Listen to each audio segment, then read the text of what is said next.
Happy Tuesday. We got another 3-game slate in the NBA playoffs, 2 teams facing elimination. Let's talk some basketball.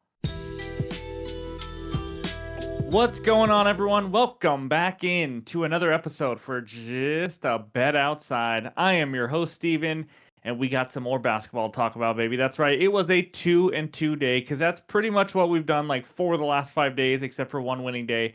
We'll go over the recap here in just a little bit, but be sure to check out our MLB Best Bets video. We give out a lot of research help, and we just had a 4-0 sweep on an 11-3 run, and it's the Dinger Tuesday contest, so you have a chance to win some money. So go check that out. But we got a 3-game slate, like I talked about. Bucks and 76ers are facing elimination today. And while we all try to guess what will happen also in the Cavs and Magic series, because that series is absolutely unpredictable. It's been unbelievable. But I'm ready to get right into it, and it starts with the dad joke. And cut me some slack, guys. I've been doing dad jokes since the very beginning of NBA season, 1 to 2 a day. They're running a little low right now. But here we go. Let's see if we got a good one. Ladies, if your husband can't handle a fruit joke, then it's time to let your man go. So stupid. Anyways, in this video, we're going to recap yesterday, and then we're going to talk the key stats for the games today, and then give you our best bets, and of course, wrap it all up with the bets recap. So hit that like button, leave a comment below like you guys have been doing all year long. And if you're new to the channel, just tap that subscribe button. Be a part of this community. We talk baseball, basketball, football, and we have a lot of fun doing it. So we're on our way to 24,000 subscribers. But let's get right into it, and it starts with the recap.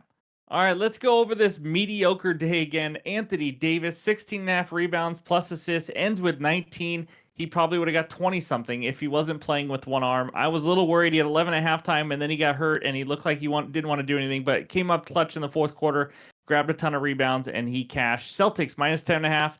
Heat made it a little interesting at the end, but they won by 14, and we got a nice half-unit winner. I thought things were heading great. LeBron James, 23-plus points.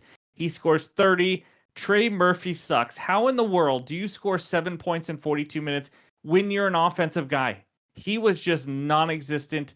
And maybe I have to rethink how good Trey Murphy is, because the last 3 games have been just terrible. I thought he'd actually start making some shots, get aggressive. He was just nothing out there. He really was. 7 points in 42 minutes is absolutely pathetic for an offensive player, and that's my fault for picking him, but I just want to say that.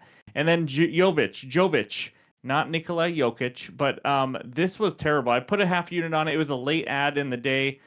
He's gone over this in every game this season. Then Eric Spoelstra decided to barely play him. And I don't know if he was hurt or something, but he played like 16 minutes. He played 33 minutes the game before.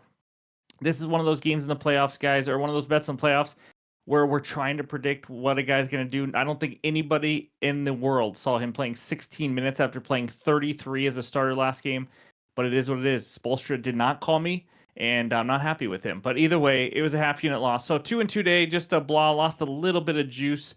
But there's the record for the season. There's the record for the playoffs.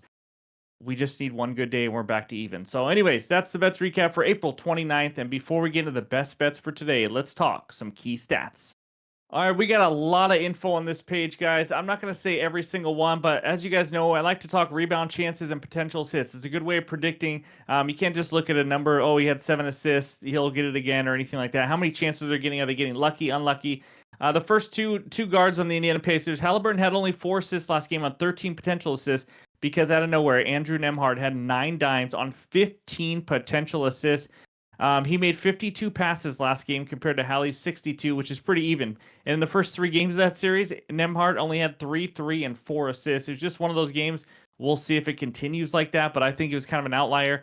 And then Jalen Brunson, 10 assists on 13 potential assists. That's a very high conversion, but there's the average for the series, 9 assists on 13.8 potential assists.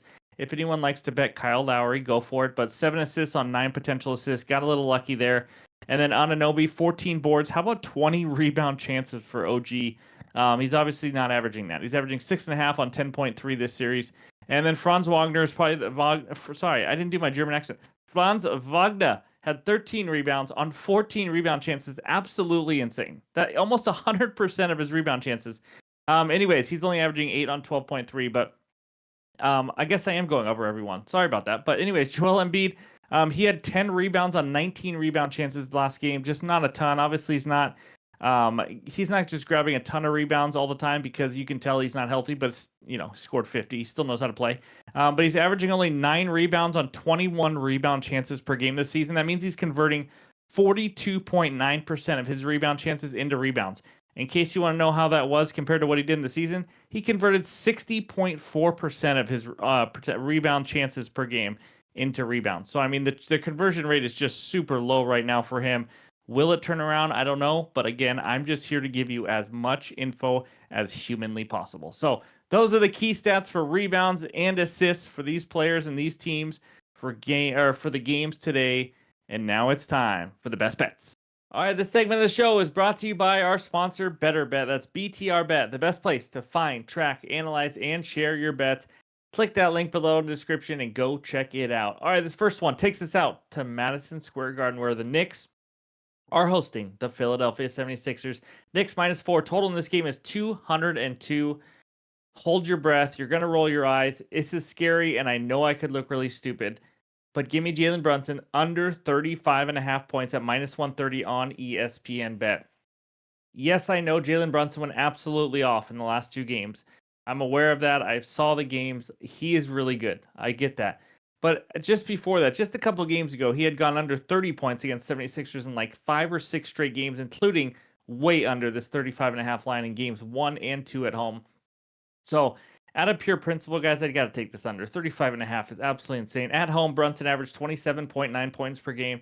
I get it's the regular season. He plays more minutes now. I understand that, but still 27.9 and 35.5 is a big jump.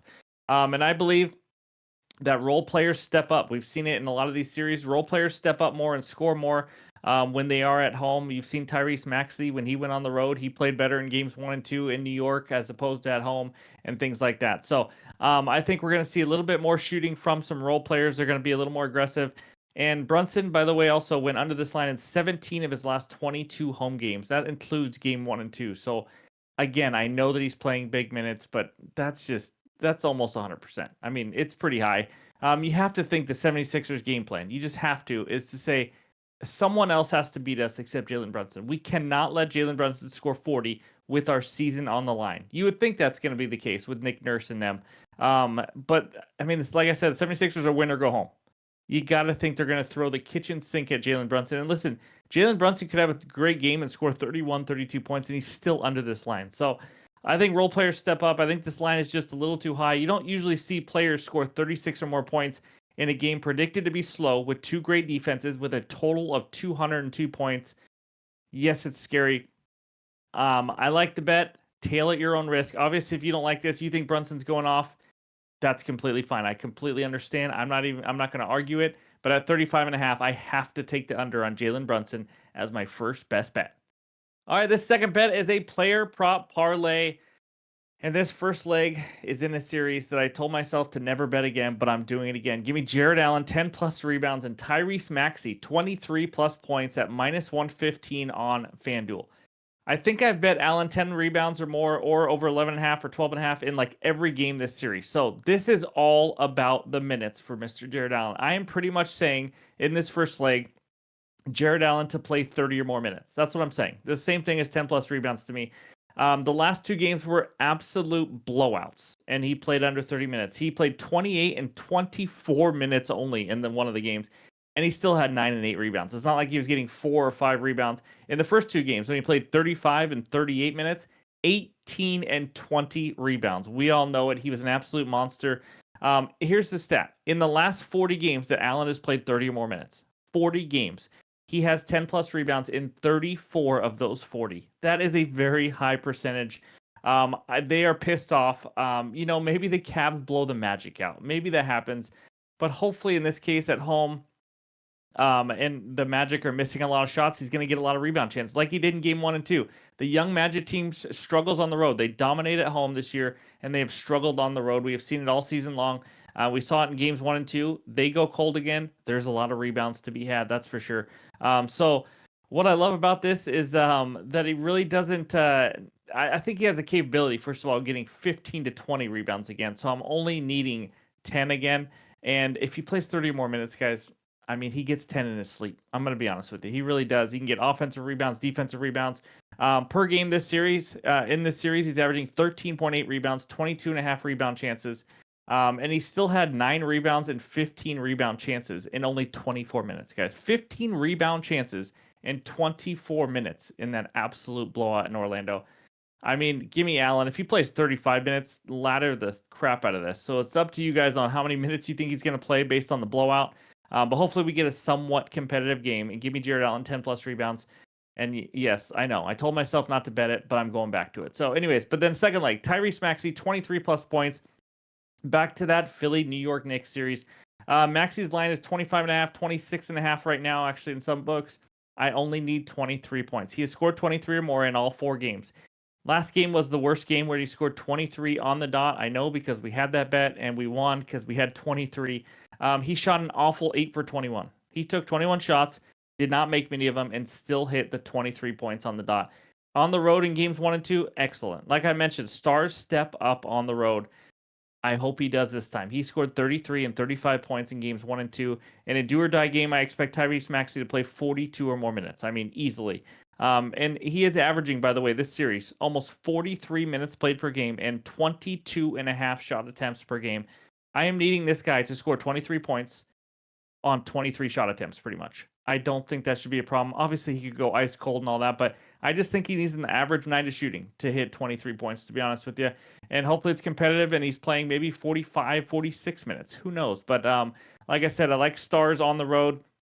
We've seen Jalen Brunson step up when he went on the road. We saw Tyrese Maxey step up when he went on the road in New York. Hopefully he does it again. Again, I'm not even needing a crazy good game, but he has the potential to score close to 30. I just need 23. So give me Maxey 23 plus points. Jared Allen 10 plus rebounds.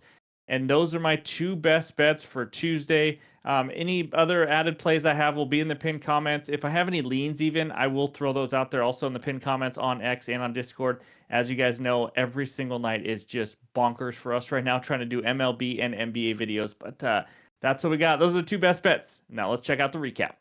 All right, there it is. Jalen Brunson under 35.5 points at minus 130 on ESPN Bet.